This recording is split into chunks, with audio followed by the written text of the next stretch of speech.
Hello everyone, હું HK. Barad cooking ચેનલમાંથી બોલું છું. આજે આપણે બનાવીશું સોજીની સેવ. સોજીની સેવ બનાવવાની છે, કુરકુરી સેવ. 1 ગ્લાસ પાણી એડ કરીશું, મીઠું એડ કરીશું, તેલ એડ કરીશું. પાણી થઈ ગયું છે, સોજી એડ કરીશું.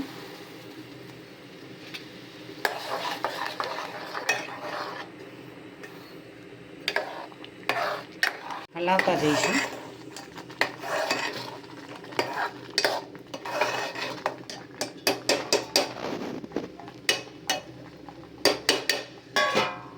બફાવા દઈશું.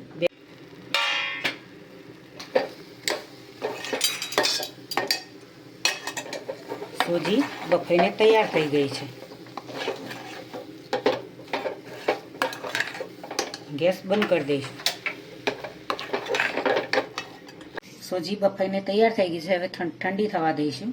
ચમચી ચોખાનો લોટ એડ કરીશું. આ રીતે મિક્સ કરી દઈશું.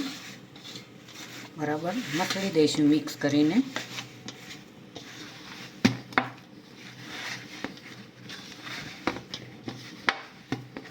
હાથ વડે આ રીતે બરાબર મસળીશું. સરસ એવી સેવ બને.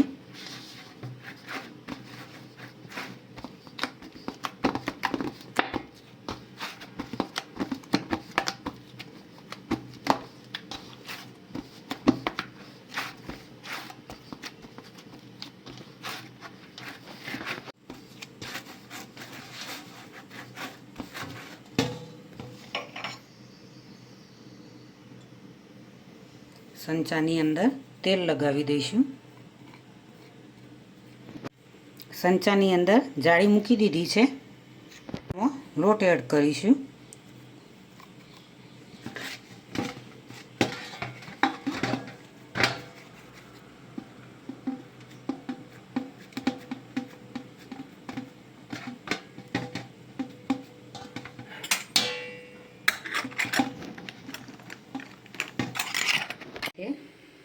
સેવ કરીશું.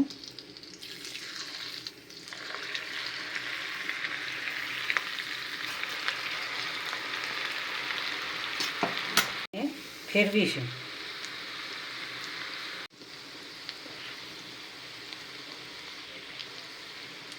ખૂબ સરસ અને સ્વાદિષ્ટ એવી સેવ તમે ઘરે પણ આ રીતે સોજીની અને ચોખા 2 ચમચી મિક્સ કરીને સરળ રીતે તમે બનાવી શકો છો. મિત્રો જોઈ શકો છો કેટલી મસ્ત સેવ તૈયાર થઈ ગઈ છે.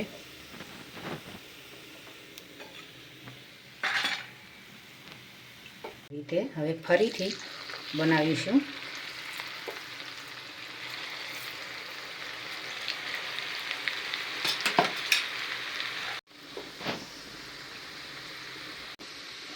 હવે લઈ લઈશું.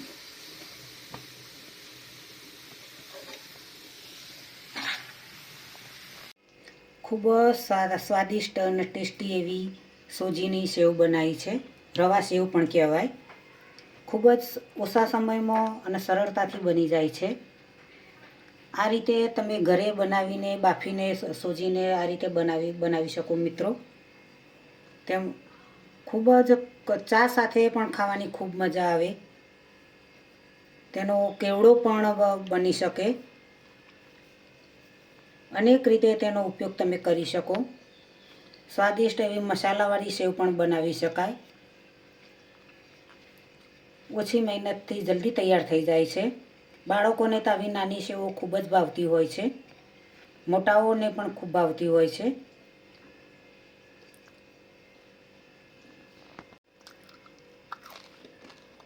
બાળકોને તમે સ્કૂલમાં નાસ્તા તરીકે પણ લંચ બોક્સમાં ભરીને આપી શકો.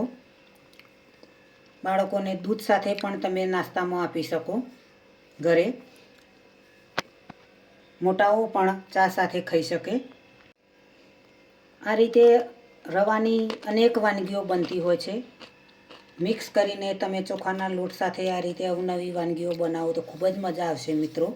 આજની રેસીપી તમને જરૂરથી મારી ગમી હશે.